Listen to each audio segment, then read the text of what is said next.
प्राथमिक शिक्षक महासंघ हूँ कन्भेनर आज आम स्टीयरिंग कमिटी तरफ ये आम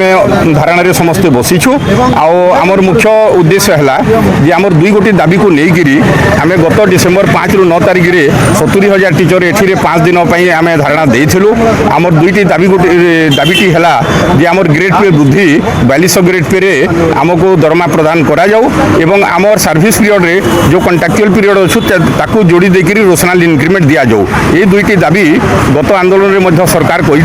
जे दाबी दुईटी को आम निश्चित भाव में पूरण करूँ बोलिकी किंतु 4 मास होगा सार आम फॉलोअप करी एक्सपर्ट कमिटी मीटिंग फिटिंग आम सम्मानीय मुख्यमंत्री सम्मानीय शिक्षा मंत्री एवं अधिकारी मानक समस्त को आम कथबार्ता मीटिंग अनेक प्रकार कर सारा आम निराश अच्छु एवं बर्तमान आम निराश होकर पुणी धारणा देवाई स्टीयरिंग कमिटी आसी घोषणा आमको करदे बोलिकी सरकार आशा नहीं आम आसीचु जदि ये घोषणा न हो सार ताहले आमर ब्लॉक पॉइंट रु एवं जिला पॉइंट रु जो प्रकार निष्पत्ति नहीं शिक्षक माने जे माने बहुत शीघ्र ब्लॉक पॉइंट रे समस्ते जाइकरी धारणा रे समस्ते बसिबे एवं शिक्षा व्यवस्था ठप हो आउ सेथि पई आमे दायी रहिबु नहीं सार वर्तमान जो वेतन पाउछन ना सार आमर देखंतु आमर मैट्रिक सीट थिला समय रे आमर 2200 ग्रेड पे थिला आमर 19 नवेम्बर 2017 रे आमर क्वालिफिकेशन अपग्रेड +2 सीट हो जाइए आवे देखो आमर अपर प्राइमरी स्कूल रे जो सब्जेक्ट टीचर गुड़ाक अच्छा समस्ते ग्रेजुएट बीडी शिक्षक से 50% अच्छा तो निश्चित भाव में आमर दाबी एथिरे ग्रेड पे आमर वृद्धि करी 35,400 जो बेसिक अच्छी से मिलबार आमर अधिकार रही तेणुक सरकार पाखे आम दाबी रखीचु एवं 1500 टंकार चाकरी करी जो 6 वर्ष 8 वर्ष काल आमर सर्विस रे जोड़ा हो जाए नहीं सेटा को जोड़ापी आमर अनुरोध होती जेन्युइन डिमांड अच्छी सार अच्छा पूर्व जो मैंने कंट्राक्चुअल नियुक्ति पाइले आज्ञा मझे मझे करें दीपिका हूँ ना बीडी करूँ सार आमर ग्रेजुएट करी बीएससी एवं बीए करी आमर बीडी आम करूँ सार अच्छा पीटी कर सरकार पाखे आसिक दाबी पूर्व सरकार कर्णपात करते आपको प्रतिश्रुति देते आज्ञा कहीं कार्यक्रम करना आप भावुँ हाँ आम तो भावुलु जे आम जिते से आंदोलन करूँ जो प्रतिश्रुति देते बहुत शीघ्र आमको आम दाबी देदेवे बोलिकी किंतु ये 4 मास होगा सार न देवु आम टीचर बहुत दुख प्रकाश करुँच आमको ये माने आगु 25 वर्ष होगा निर्यातित करी आसुँच तेणुक सरकार आमर बहुत आशा थिला जे निश्चित भाव में आम दाबी को पूरण कर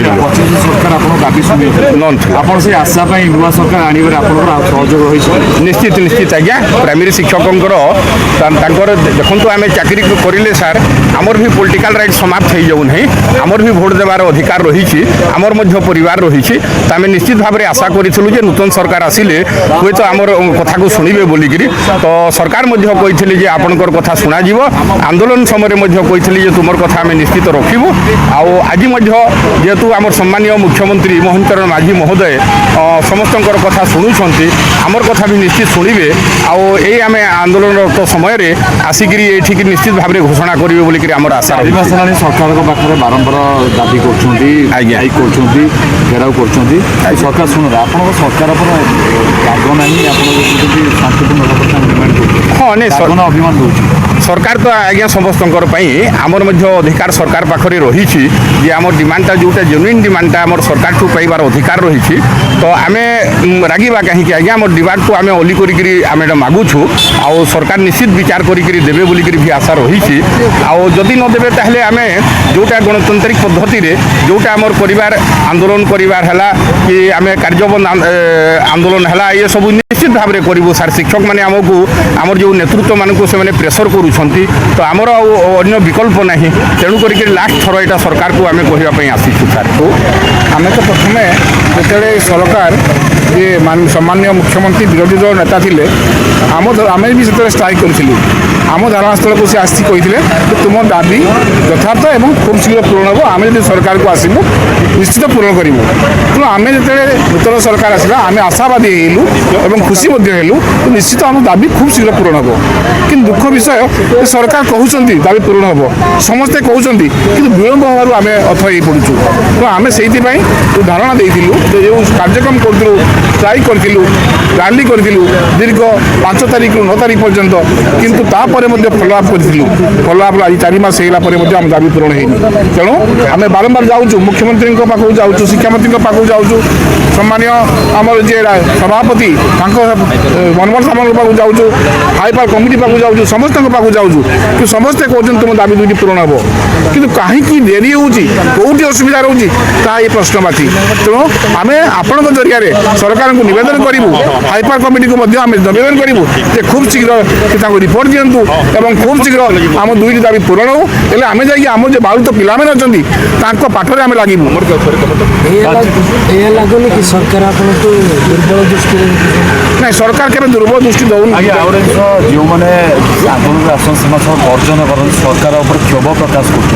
କରନ୍ତି ଗୋଟେ ଆପଣ ଶାନ୍ତି ଶୃଙ୍ଖଳା ଭାବେ କରୁଛନ୍ତି, ସେଇଥିପାଇଁ ସରକାର ଆପଣ ନାଇଁ, ଆମେ ଯେହେତୁ ଶିକ୍ଷକ ଆମେ ଶୃଙ୍ଖଳିତ, ତେଣୁ ଆମେ ଶୃଙ୍ଖଳା ଢଙ୍ଗରେ ଶାନ୍ତି ଶୃଙ୍ଖଳା ପାଖରେ ସରକାରଙ୍କୁ ଦାବି ହାସଲ କରିବୁ। ଯେହେତୁ ଅନ୍ୟମାନେ ଷ୍ଟ୍ରାଇକ୍ କରିବା ଅଲଗା, ଶିକ୍ଷକ ଷ୍ଟ୍ରାଇକ୍ କରିବା ଅଲଗା। ଆମେ ମୁଖ୍ୟମନ୍ତ୍ରୀ ଆପଣଙ୍କୁ ପୂର୍ବ ସରକାର ସମୟରେ ସାଥ ଦେଇଥିଲେ ଏବଂ ଦେଇଥିଲେ। ଆଜ୍ଞା, ମୁଖ୍ୟମନ୍ତ୍ରୀ ସରକାର ଆସିଲେ ଆଜ୍ଞା, ଶୁଣୁନାହାନ୍ତି ମୁଖ୍ୟମନ୍ତ୍ରୀ କ'ଣ ଫାଇନାଲ ମୁଖ୍ୟମନ୍ତ୍ରୀଙ୍କ ପାଖକୁ ଯେତେବେଳେ ଆମେ ଯାଇଥିଲୁ ସିଏ କହିଥିଲେ ସମ୍ମାନୀୟ ମୁଖ୍ୟମନ୍ତ୍ରୀ ଯେ ମୁଁ ଗୋଟେ କମିଟି କରିବି, ସେ କମିଟିରେ ତୁମ ଦାବି ପୂରଣ କରିବି। ଆଚ୍ଛା ମୁଖ୍ୟମନ୍ତ୍ରୀ ଆପଣ ଠକିଦେଲେ ନା, ଠକି ତ ନାହିଁ କେବେ ଆମେ କହିବୁନି। ସିଏ ଏବେ ବି କହୁଛନ୍ତି ତୁମ ଦାବି ପୂରଣ ହେବ। ଆମେ ତ ଶିକ୍ଷାମନ୍ତ୍ରୀଙ୍କ ପାଖକୁ ଯାଇଥିଲୁ, ସିଏ ମଧ୍ୟ ଫୋନ୍ କରି ହାଇପାର କମିଟିକି କହିଛନ୍ତି ଯେ କାହିଁକି ବିଳମ୍ବ ହେଉଛି, ତୁମେ ଇମିଡ଼ିଏଟ୍ ତାଙ୍କର ରିପୋର୍ଟ ଦିଅ। ତ ରିପୋର୍ଟ ଦେବାରେ କେଉଁ ବିଳମ୍ବ ହେଉଛି ଆମେ ଜାଣିପାରୁନାହୁଁ। ତ ଆମେ ଏବେ ବି ଆଶାବାଦୀ ଯେ ନିଶ୍ଚିତ ଭାବରେ ସେ ରିପୋର୍ଟ ଯିବ ଏବଂ ଆମ ଦୁଇଟି ଦାବି ପୂରଣ ହେବ।